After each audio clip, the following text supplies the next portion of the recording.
কোচবিহার লোকসভা কেন্দ্রে এবারের নির্বাচনে নিশীথ প্রামাণিককে না হারিয়ে তিনি আমিষ খাবার খাবেন না, এমনই পণ করেছেন কোচবিহার পুরসভার চেয়ারম্যান তথা প্রাক্তন মন্ত্রী রবীন্দ্রনাথ ঘোষ। পাশাপাশি বিজেপির নেতাদের গোবর জল খাওয়ানোরও পরামর্শ দিয়েছেন রবীন্দ্রনাথ ঘোষ। এই ঘটনায় স্বাভাবিকভাবেই রাজনৈতিক চাপানোতর তৈরি হয়েছে জেলা জুড়ে।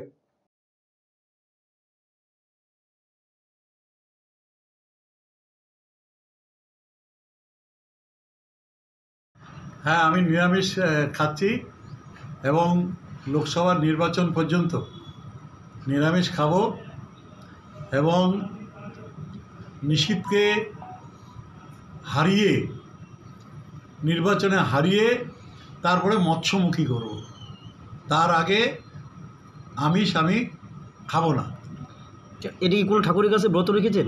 আমি ব্রত মানে আমি নিজেই এটা এই সিদ্ধান্ত নিয়েছি। মানে পণ রেখেছেন? হ্যাঁ, পণ রেখেছি। দেখুন, উনি দিবা স্বপ্ন দেখছেন, তো স্বপ্ন তো সবাই দেখতে পারে। এবার আপনারাই দেখাবেন আগামী দিনে কি হতে চলেছে।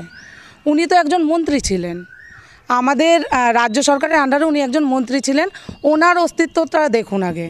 মন্ত্রীর থেকে আস্তে আস্তে বিধায়ক থেকে ওনাকে সরে যেতে হলো, কারণ জনগণ তৃণমূলকে প্রত্যাখ্যান করে বিজেপিকে জয়ী করেছে। তাহলে ওনার আর আমিষ খাওয়া হবে না। আমি পরিষ্কার কথায় বলবো, ওনাকে নিরামিষাশী থাকতে হবে, কারণ জনগণ চাইছে নিশীথ প্রামাণিক দ্বারা। আজকে দেশের বুকে কোচবিহার কোথায় পৌঁছেছে নিশীথ প্রামাণিকের মাধ্যমে, পদ্ম ফুলের মাধ্যমে, সেটা আপনারাই বিভিন্ন মিডিয়াতে বারবার দেখাচ্ছেন। আজকে কোচবিহার জেলার গর্ব নিশীথ প্রামাণিক বিজেপি সিম্বলে জয়ী হয়ে আজকে দিল্লিকে কোচবিহারের একদম ধারে কাছে নিয়ে এসেছে।